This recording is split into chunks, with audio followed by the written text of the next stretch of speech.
What's up, everyone? Welcome to Season 1 of Sports Economy, a podcast that focuses on following the money while highlighting the journeys of those who are making a great impact in sports, business, and philanthropy. I'm your host, Chris Kane. Let's get it going with our guest today, Tommy Short. What's up, Tommy? What's up, Chris? How are you? Doing great. Living the dream, That's right. How about you? I'm doing great. Thanks for having me. Of course. Thanks for coming on. Yeah. So let's take a second, introduce yourself to the listeners, and tell us a bit about your background. Yeah. So spent the last 15 plus years officiating basketball, the last 10 at the Division I level, international, doing FIBA, working with our Olympic team in 2012 and 2016. Fast forward, started a family and decided to actually come off the court. I guess last year would have been the first year I didn't work. And then just here in the recent past, decided to venture out on my own and bring everything that I learned and developed on the court, and now bring that to sales teams, executives, and other referees in the world of mental performance. So that's where we are today. That's amazing. So let's take a second and dissect that journey a little bit. And then we have some more specific questions around some things. So let's start with the earliest. What made you want to get into being a ref on the basketball court? Yeah, so in sixth grade, I had a hot temper.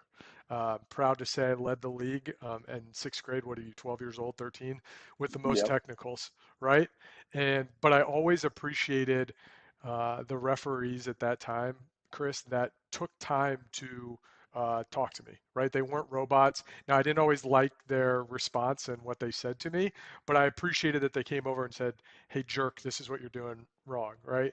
So Mhm. fast forward, success leaves clues. And once I finished my first year at the University of Dayton, I realized, you know what, that's something I want to do. But I want to do it more than just the middle school level. How do I get to small college? How do I get to Division I? How do I get to possibly the NBA? Never really thought about international. That was something that just kind of popped up. So that was really the journey that led me there. And then, as I said, success leaves clues. So I had a family friend that officiated high school, got in with him, got going in high school. Somebody saw me at a high school game. Hey, you ever thought about small college?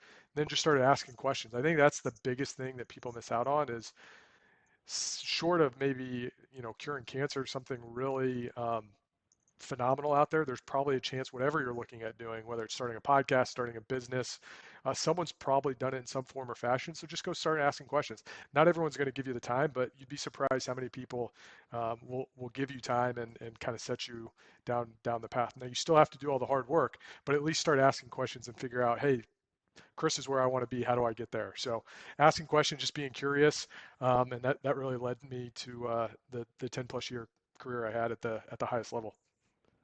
It's amazing, and that the ask, right? That Yeah. reminds me of something Steve Jobs said in the '90s. He was on he made a small recording.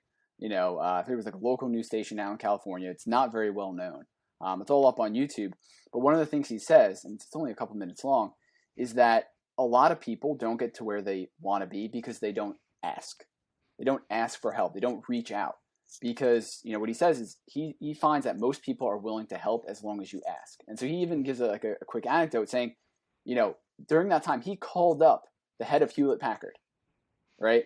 And because he was still in the phone book at the time, and he said, "Hi, my name is Stephen Jobs." He was like, "I'm 10 years old," and gave him a job down at the factory, like putting together some stuff, and he just asked. And that's just a great nugget of wisdom right there. Yeah. It's like anything else, right? It's like if in dating, if you're in a bar and you ask like 10 girls out, there's surely one or two are going to say yes at some point. But if you never ask the question, you're going to be in the same position you were before you asked. And I think, and I'm sure we'll probably touch on this at some point, the biggest thing for me, Chris, both in officiating and in business too, and I always leave this with groups when I'm speaking, so I might be Mm-hmm. getting ahead of myself here, but when you understand that people don't care about you, and not in the sense of like, oh, I don't care about Chris, but like outside of your really close family and like super small group of friends, everyone else has so much crap going on in their own world Mm-hmm. that they're not really worried about what Chris says or how he comes across. they're going to actually, to your point, if you're willing to ask the question, they're probably going to be willing to give you an answer. But I think so often that's always what I try to leave with people, referees, executives, sales teams, whoever, is like once you let go of this thought that like people are so worried about you, they have so much other stuff going on in the world that they don't care about you. And once you like kind of get rid of that mask or that roadblock, if you will, it Hmm. really opens the world. And then it's like, well, gosh, the worst thing that Chris is going to say is no, I'll just find someone else. So yeah, I always try to tell people like don't worry about what other people think, right? Hmm. A big thing for me that made a big difference too was a book I read several years ago, The Courage to be Disliked. And I can Hmm. single-handedly pinpoint this was the one thing in my officiating career um, that completely changed the trajectory.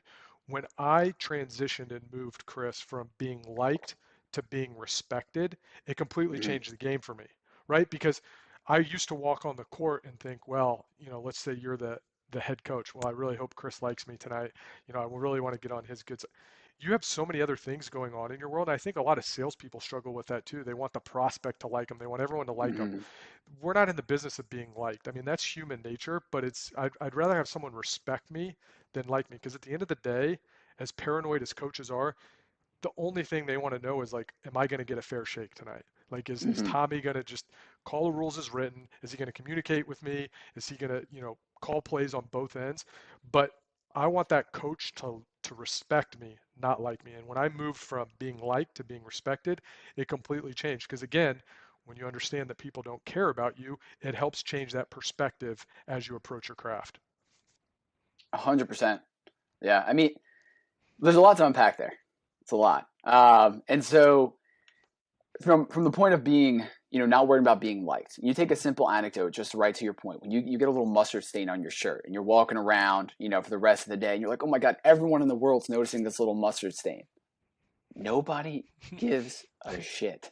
Yeah.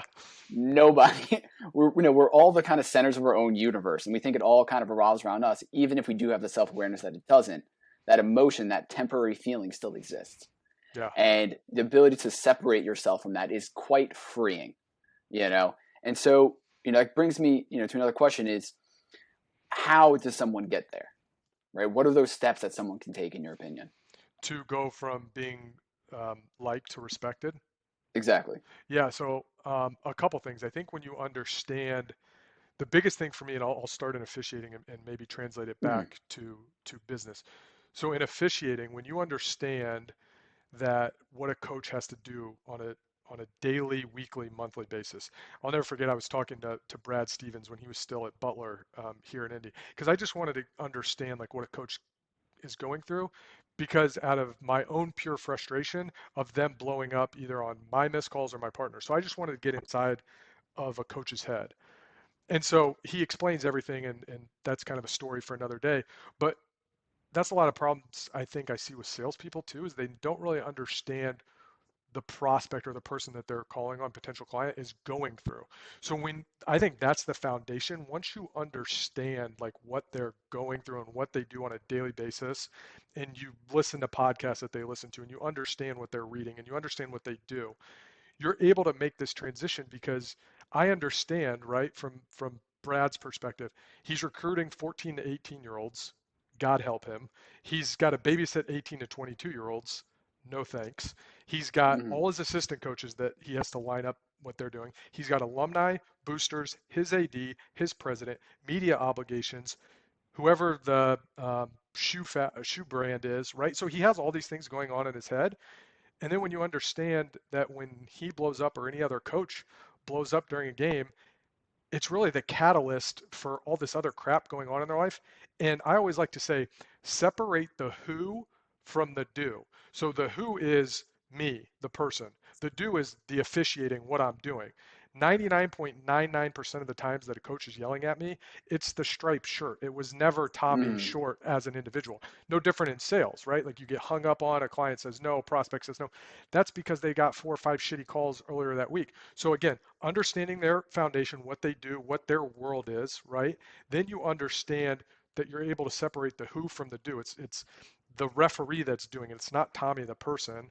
Then you adopt this mindset that people don't care about you. To me, that was the kind of the three-part transition for me of Mm-hmm. building all those up to understand people have, so like you said, you have mustard on your shirt. I might notice it, but in 7 seconds I'm worried about, my kids and what I'm doing later this afternoon. I don't have time to worry about the mustard. Hope you get it to the dry Yep. cleaners, but that's beyond my that's Exactly. beyond my cup of tea today. Yeah. Absolutely. Absolutely. And so, um, you know, let's keep on. I'll keep on the topic of your time as a referee. Yeah. So, what are some of the other lessons you've learned, during that time? Absolutely. So I always joke with people that it was officiating at that level was really getting a PhD in human development, right? And Hmm. the things I leave with um, groups that I speak with or individuals that I coach, awareness, and I can expand on these. Awareness, confidence um, can be learned, right? It's not just, hey, you either are born with it or not. Self-talk, and really having a process in place to whatever you're going to do, right? Because regardless of what your goal is, and agnostic of industry or what you do for a living, that goal is great, but put it in a drawer and hone in on your process. And the other three areas I'll talk about, Chris, um, and then communication, how to have tough Hmm. conversations. That was kind of five. So one, awareness. You can't change anything you're not aware of. And I had to be really good as an official to be objective. We had a saying, beat the tape, right? So it didn't matter if me, you, and Nick are working a game together and we come in the locker room after and I tell you guys, I killed that game. When Hmm. I go back and watch that tape in the hotel, that tape's not lying, right? So I don't even need to look in the mirror because that tape's going to tell me what I got right, what I got wrong, what I should have called, Hmm. what I didn't call. So the awareness, if you're not aware of something, you can't change it. The communication part, right? I talk to people all the time.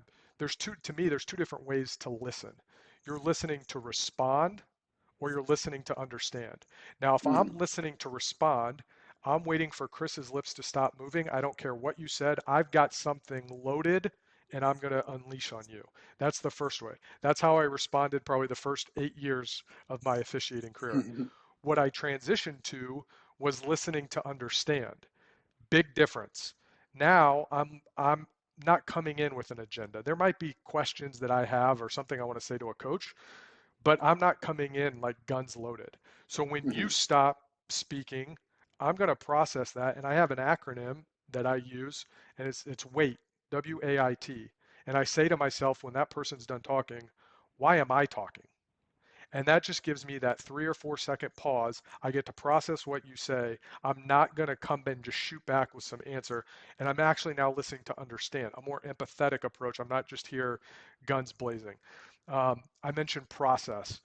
I always tell people I've never met a college basketball referee that doesn't want to work the Final Four, but I've met plenty of referees who don't have Final Four habits. And what I mean by that, if you're in sales or you're an official, I don't care what your goals are. I don't care what your quota is that you have to hit. Let me spend one day with you. Like I was a 60 minutes like film crew. And let me just follow you around and see what your habits are. That's going to tell me everything I need to know because how you treat any single day is how you should treat every day. So it doesn't matter if it's a Monday, a Tuesday, a Friday, the day before vacation, the day after.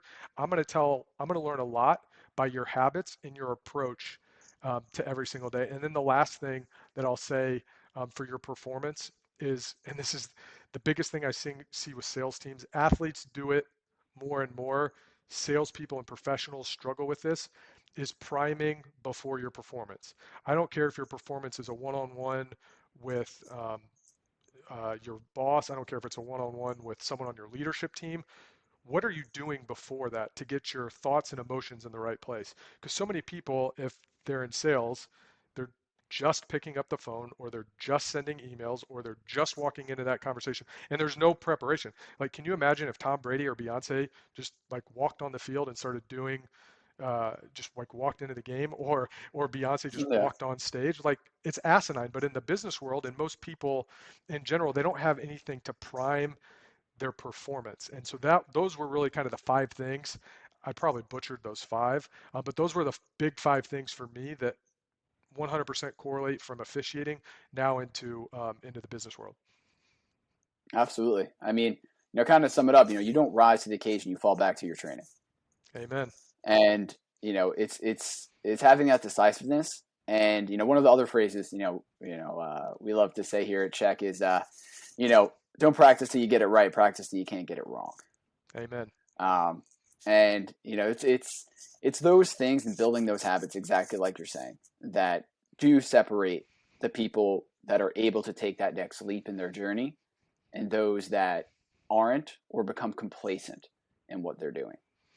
And the one thing I would add to the Mm-hmm. rising, and I love that quote as well.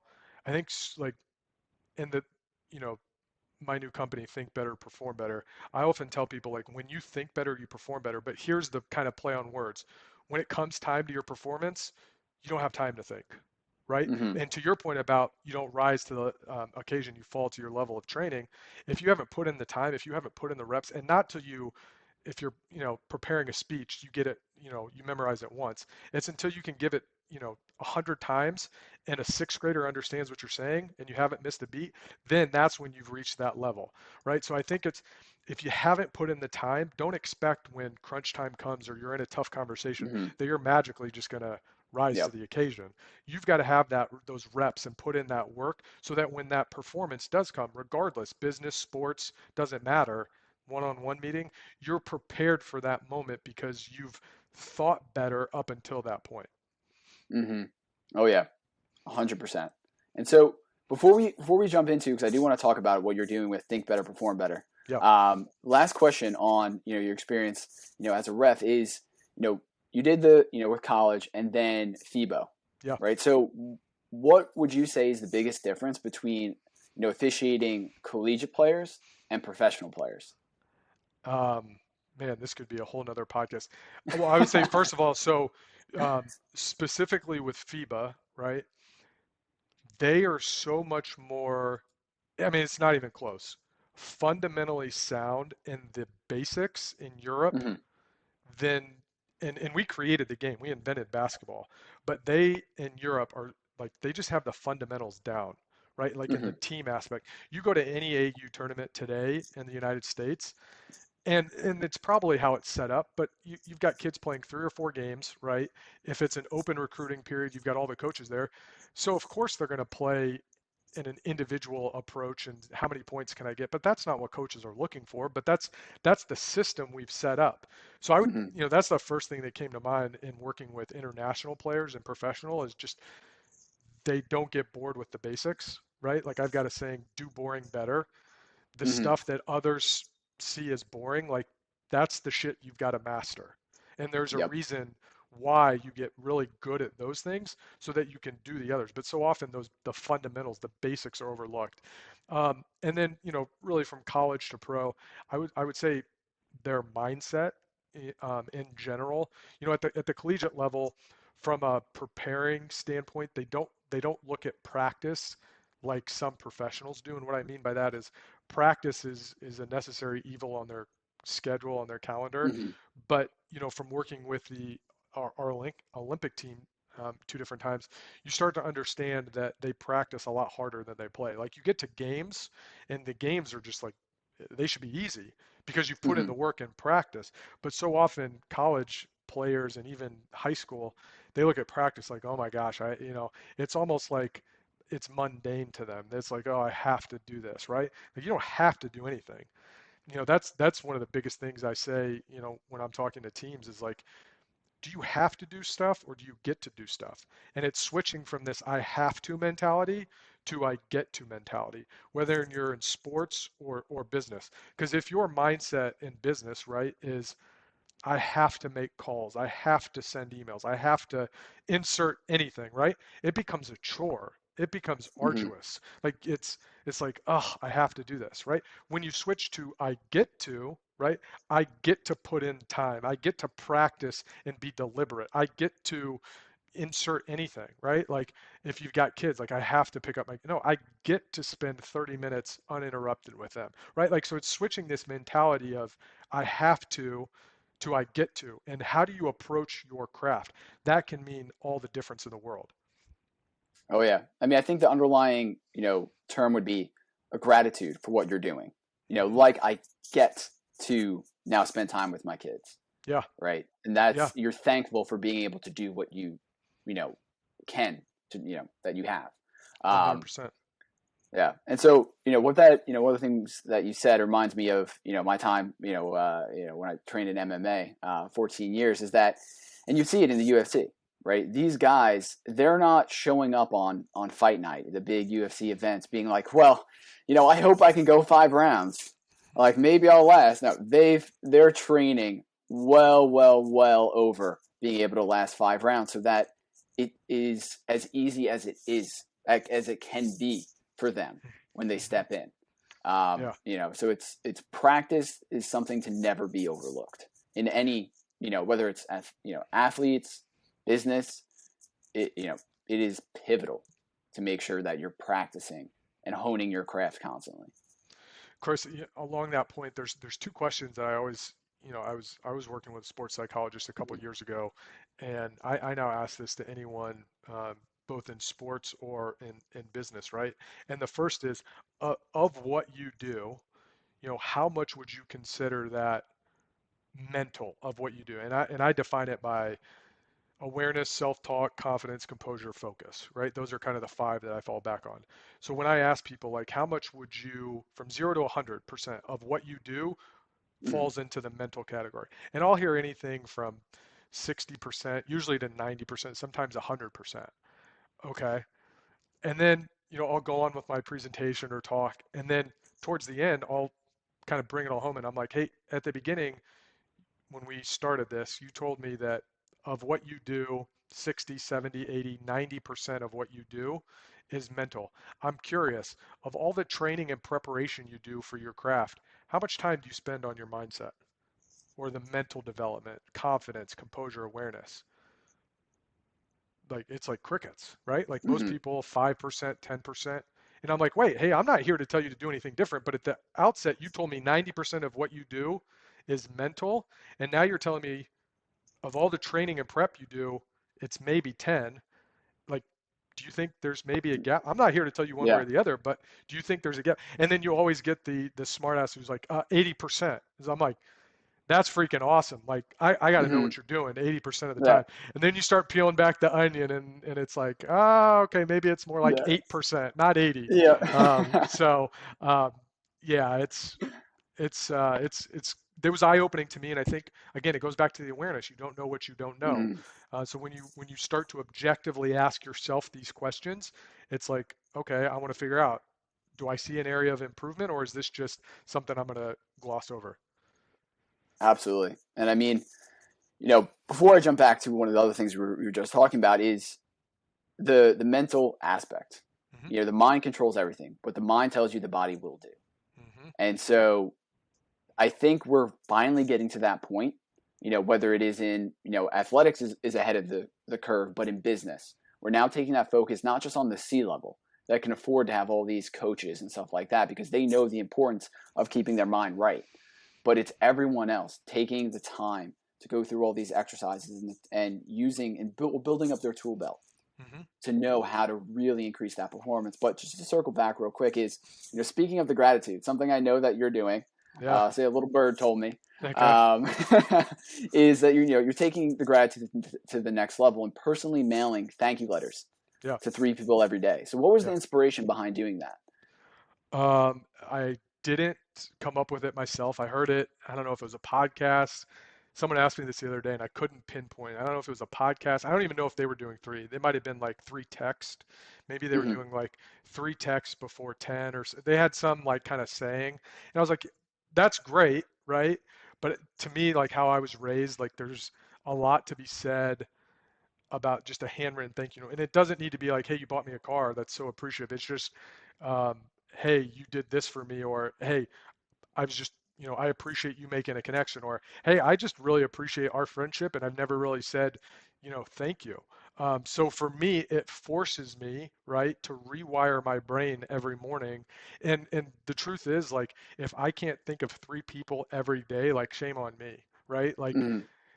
I can think of 3 people, and it's not the same 3 people every day, but it's like if I can't think of three, like I need to go and be in more of service to others, and like how can I Hmm. help people so that I can return the favor. So it's something that I started. And I wouldn't say it's a habit yet, just because of the number of days I've been doing it, but it really is making me rewire my brain and just starting every day with meditation and gratitude, and then taking gratitude to the next level of not just being thankful for things that we already have, because I think that's like gratitude 101, which I think is great. Like Hmm. if it's better than not doing anything, but to me it's like, okay, then it's being grateful for things that I don't have yet, right? And then it's how can I be grateful for the people in my life, because I'm very spoiled in the people that are in my life, and that's just one small way that I can um, say thank you, is just, hey, here's a handwritten note, and I don't need a reason to do it. It's just, hey, I appreciate just you being a friend, or the conversation we had, or you know I I think last week or the week before I wrote a thank you note to my 6th grade basketball coach who got me into officiating. I mean, that was 25 years ago, and I'm just now thanking him. And I think really, if I as I think about it now, Chris, Hmm. uh, somebody that meant a lot to me passed away in November. I never played for him. He was a coach at my high school, but he and I became very close after I left. And I mean, he would text me on like a random Thursday night after I had like an Ohio Valley game on ESPNU that nobody in America should have known was on TV. And he's just like watching games, and he'd send me a text, and we talk about basketball. And he was a baseball coach for 25 years at my high school, and I think that was part of it too, because I never really thanked him. So it was like a part of me is kind of pissed off that I wasn't Hmm. more intentional about my gratitude. And so now it's like, shame on me if I can't thank the people who have done something either tremendous or just opened a door for me. Absolutely. I mean, and I would encourage all our listeners to give that a try. You know, just express that gratitude, whether it is a text or it is a handwritten Mhm. letter. I mean, I think all listeners will be pleasantly surprised, to find exactly what you found in all those, in all those aspects. And, just a quick anecdote on, on my side is, so I think I was probably 12, Mhm. sixth, seventh grade. And so my fourth grade student teacher, Mr. Santana was his Okay. name. And so, he was just like a really like awesome guy. We were all kids, we were in fourth grade, but it was like talking to us at a really relatable level. Mhm. And just kind of the subtle wisdom we were able to get off of him, really left an impact. And even years later, so I had a project in school. It was basically write a letter thanking somebody who made an impact. And so I wrote it to him. And so I didn't have his mailing address, so I just gave it to my teacher. And so they went back to elementary school and see. And so anyway, he wrote a very lengthy letter back, which I still have to this day. And so it ended up that it just went through different people, and he was at a party, and a woman who was in some way connected to the school got it handed off to her, and she gave it to him. And so he told me the whole story about like how it eventually got to him, and it was just him, like me showing the gratitude and him being so thankful that he made such an impact in somebody's life that was just 100% true and valid. And so it's just, you never know Mhm. what starting that chain of gratitude can do. Yeah. That's And yeah, that's so awesome. Even all these years later, it's still something that you remember. oh yeah, I Yeah. still have it. I still Yeah. got the letter. That's awesome. um, but yeah, so let's jump into what you're up to now. Think better, perform better. So tell the listeners kind of what made you take the leap into starting that, and tell them Uh-huh. about it, and what you're doing, what you're focusing on. I wish I had this like grandmaster plan that was laid out 90 days ago with this tremendous business plan. I actually left my previous spot not knowing kind of where I was going or what I was going to do. But I always kind of had this kind of knack or this thing kind of in the back of my mind of like, I should get into this. And for whatever reason, right? Like it's just stories we tell ourselves or whatever. It just never happened. Talked to a couple other companies, and then just kind of came to the realization, Chris, is like I don't think I was meant to be an employee, and I don't mean that like Mm-hmm. in an arrogant way. It's just kind of like my personality. I'm an only child. My wife can hammer home that point more times than I'd like to admit. Um, but it just came to the point of like, there was a book I read recently, The Second Mountain by David Brooks, and it just talks about like the first mountain in life is all the external accolades and the trophies and everything that people would see and say like, oh, he's successful. So for me, it was like, oh, he rose in Division 1 and was working all these games and had success, and that's fine and that's great. And if people want to pursue that, that's great. But the author of the book talks about the second mountain where you switch to fulfillment, right? And so I tell the story of like how I got into officiating, and it was, I was making 17 bucks a game, and I'd leave a gym on a Saturday, make $170. Well, at 19, that's a lot of beer money back in, Mm-hmm. 2002.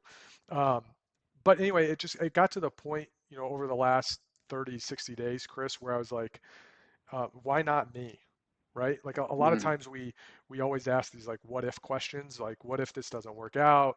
What if someone doesn't want to do it? What if? And then I finally was like, well, why not me?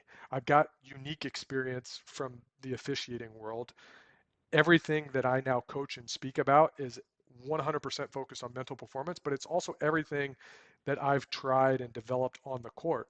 And as you noted earlier, there's a lot of similarities between the basketball court and business or leading a team or leading a sales team or just leading your leadership team or if you're a solo entrepreneur, right? And so it just got to the point where I was like, why not me and why not now?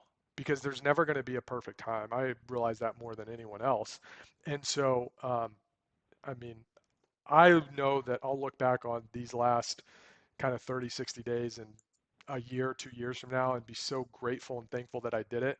Now, if you ask my wife, with 2 kids at home, just leaving with and being the only sole income earner, I mean, she still thinks I'm a little bit nuts, but that's okay.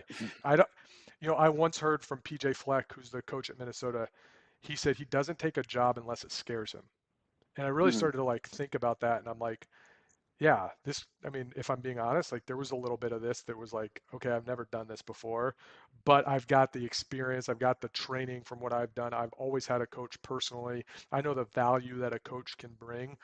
And so then I'll never forget, I was in a Starbucks one day and I just kept thinking about like books I'd read and podcasts, and the thought had like entered my head and it was like getting stronger and stronger. And I was like, I always knew like the performances in officiating, like the better ones that I had. I was thinking better as I went into the game. I was thinking better but but during the play, I wasn't thinking at all. And I was like, man, Mm-hmm. I was like, think better, perform better. I was like, I bet that's a really cool brand. Like, let me check this website out. And Chris, I must have entered that website in like 15 times. And I'm like, there's no chance this isn't out there somewhere. And I Yeah. like immediately went to GoDaddy, and to this day, probably in my life, I'll look back. It's the best like $34 I spent Yeah. on the website. And so then it was just, and it was cool because now it's not only my mission, it's the company name, it's the brand. Like when you think better, you perform better. That's now my mission in life, is to help people think better so they can perform better regardless of what their performance is. And so yeah, now I'll spend all my time speaking and coaching in a one-on-one sense, Mm-hmm. speaking to sales teams. And part of it too, I think people had reached out before I had fully gone in on my own and asked to like speak to their team. And I don't know if I needed like confirmation, but maybe that was like Mm-hmm. God's way of like kind of pushing me out there to say like, look, here's 5 opportunities. Are you gonna just let them pass? And then finally it was like, all right, I'm all in. No toes in the water. I love it. Yeah. It all goes back to a lot, values, purpose, mission. Hmm. And it seems like you've aligned all of them. Yeah. It's kind of cool because they all kind of, for me, kind of line up together. Mm-hmm. Another thing that I think helped along the way was coming up with a personal philosophy. So two Mm-hmm. things: a personal philosophy, and then my own standard. I carry this with me every time. Obviously for folks listening, they won't be able to see that, but if this ever gets visual play. So when I tried out for the NBA, like as a 19-year-old, that was my goal. I realized like officiating, I want to get to the NBA.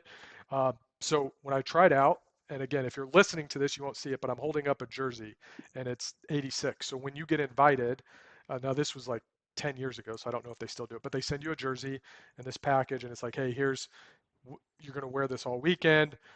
Here's the tryout format, et cetera, et cetera.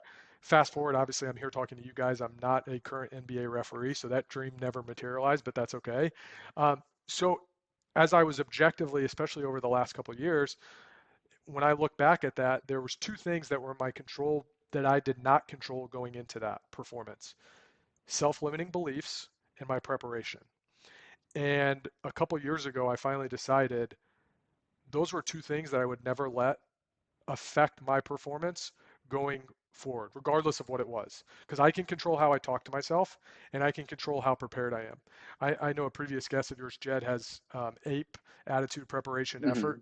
I say ACE, attitude, confidence, and effort, because I think those are the three things I can control every single time I come into any performance. So for me, I always ask people, what's your 86? 86 to me is my Hmm. standard.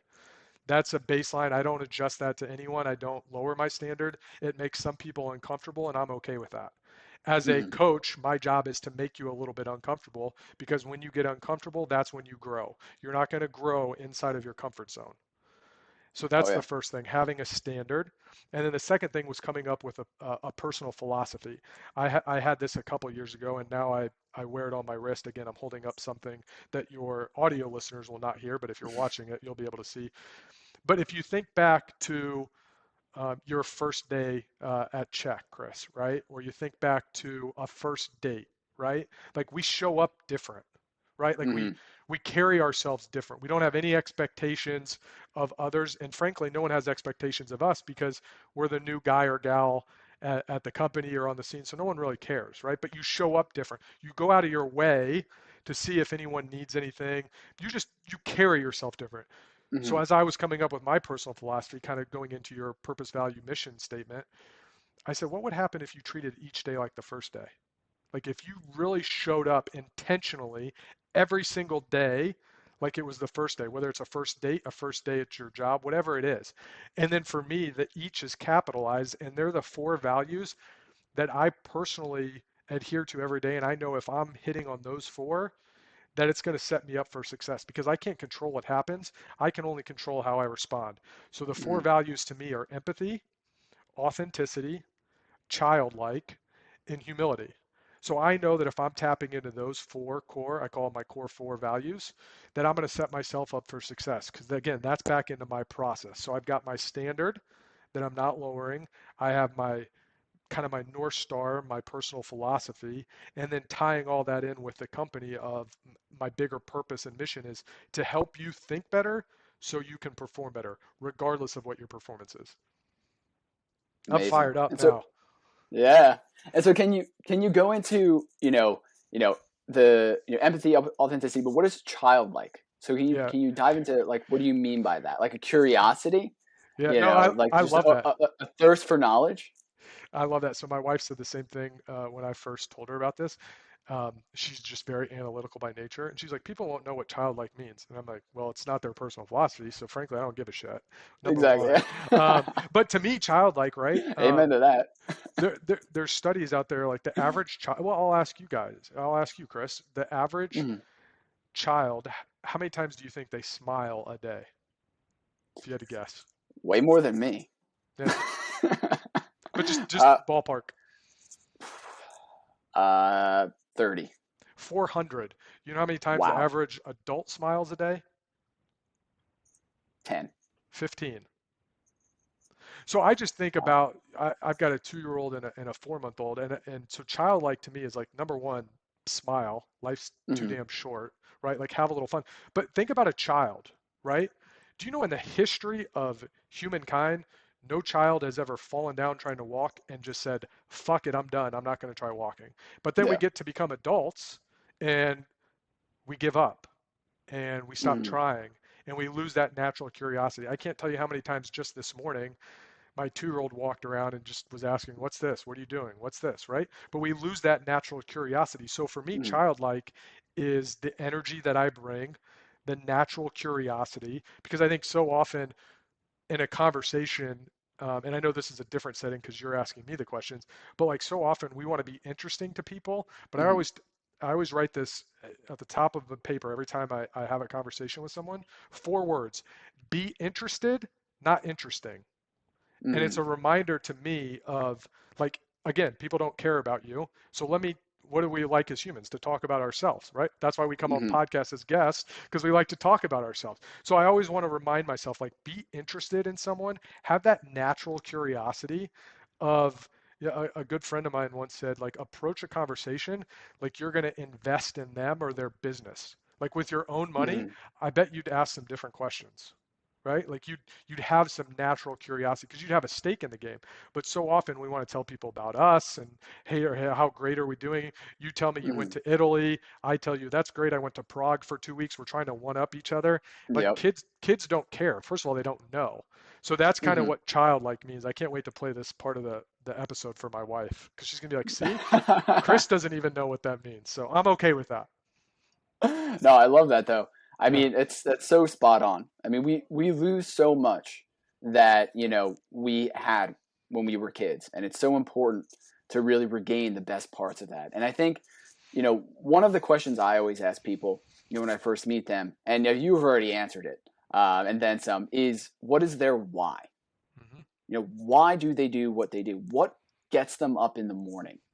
Yeah. Like that they're fired up and they're excited. It may Hmm. not be their job. It may be completely something else, but everyone has a why. Hmm. They might take them a little bit of time to look for it and kind of, dig and uncover it, but everyone has one. Yeah, and I think until you really sit down and think about that, and I had a Hmm. coach lead me through that exercise once, and it's like whatever you first say. I don't know if you have ever done an exercise like this, Chris, but like if you normally ask someone their why and they haven't thought about it, like whatever they first say is probably not their real why because there's no emotion behind it. Not always, Hmm. but most of the time. So it's like, well, I want to make a lot of money. Well, why do you want to make a lot of money? Because I didn't Exactly. have something growing up. Well, why didn't you have that? Or why is that important? And so you start to get layers deep, and then you get to a really emotional reason for their why, right? Like, and Hmm. then that's where the why is untapped. And I think that's one of the big reasons that people quit or give up is because they don't have a strong enough why, right? Like they, Yep. like if you don't have that emotion, because here's the reality. I tell my clients this all the time. You're not going to always feel like it. And so, what are Hmm. you going to do when you don't feel like doing something? Because that is not going to ever leave any of us. You're going to Hmm. feel like that some days. I'm going to feel like that some days. But we can act our way into the feeling, whatever it is.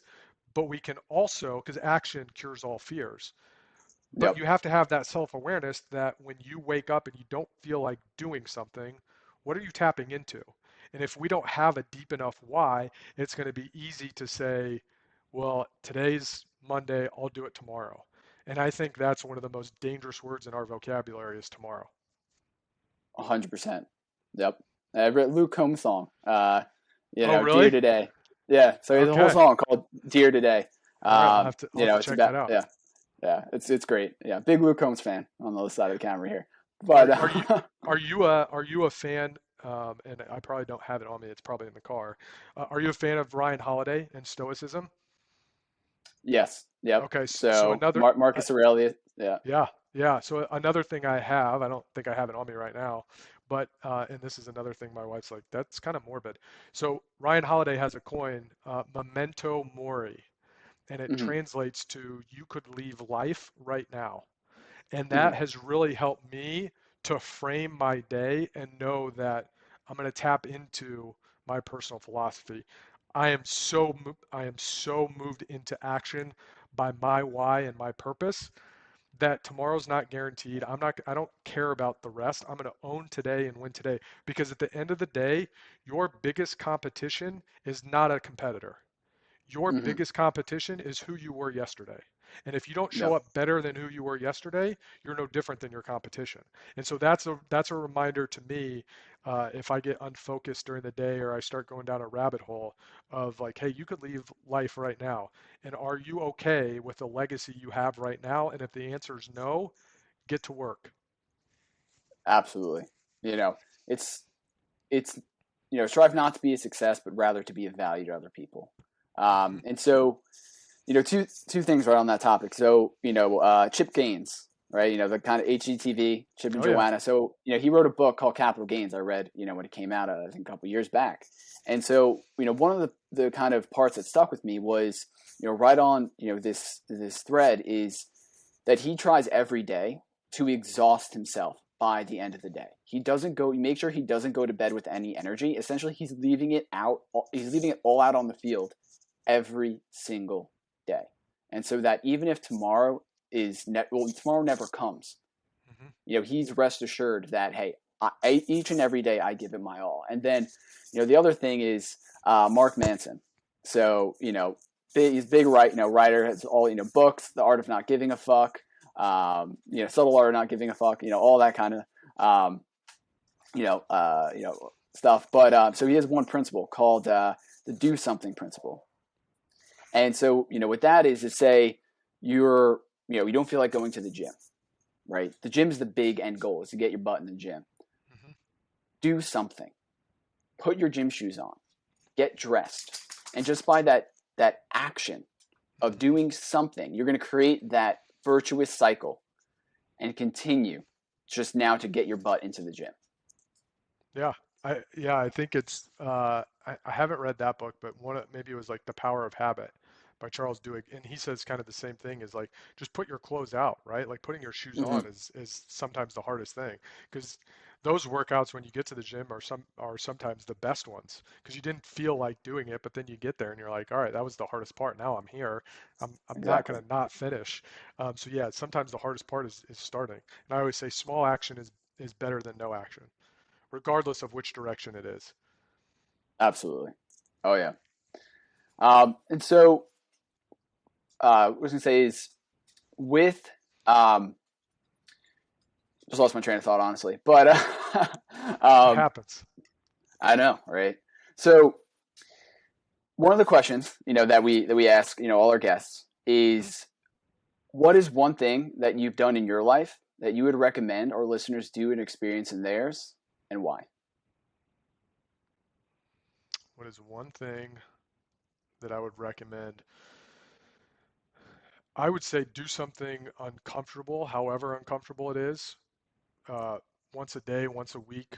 Just get out of your comfort zone and whatever it is, Mm-hmm. right? For me, every day it's taking a cold shower. I'm still like it's still not comfortable to me, but you're setting yourself up for when you get in uncomfortable situations later.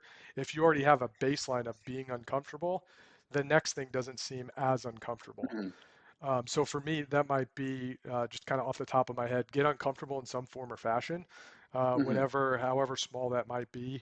Do something you've never done, because what got you here won't get you there. 100%. I love that. And so, as we wrap up here, is there, any last thoughts or comments that you want to add, to listeners, and then, we'll give you the chance to kind of, tell listeners where they can find you. Yeah, so the three things I'd leave with your group is number one, nobody cares about you. And I think we touched on that pretty good in the episode. Mm-hmm. Number two, I also touched on your biggest competition isn't someone else, it's who you were yesterday. And Mm-hmm. then number three, never sacrifice what you really want for what you want right now. So if you're ever in a situation where you're trying to choose, should I do this or not, think about what you really want. And if it doesn't align with that, don't do it. Easier said than done, but after time, again, if you get into a deep enough why and you have a connection of what you really want versus what you want right now, you'll never sacrifice what you really want. Love it. So I would say those are Nothing my I can three. even add to that. My three. That's amazing. And so, Yeah. for listeners, where, what is the best, places to find you, reach out to you on? Yeah. So the website is thinkbetterperformbetter.com. Thinkbetterperformbetter.com. And then on LinkedIn, my handle is mindset is everything, or just Tommy Short. You can find me either way there. Amazing. So I think this has been an amazing episode. I mean, so much nuggets of wisdom, so many topics covered. So Tommy, thank you for your time. Really do appreciate it. Thanks, Chris. Appreciate it. Thanks for having me. Yep. And listeners, thank you for tuning in. Please tune in again next week to another episode of Sports Economy.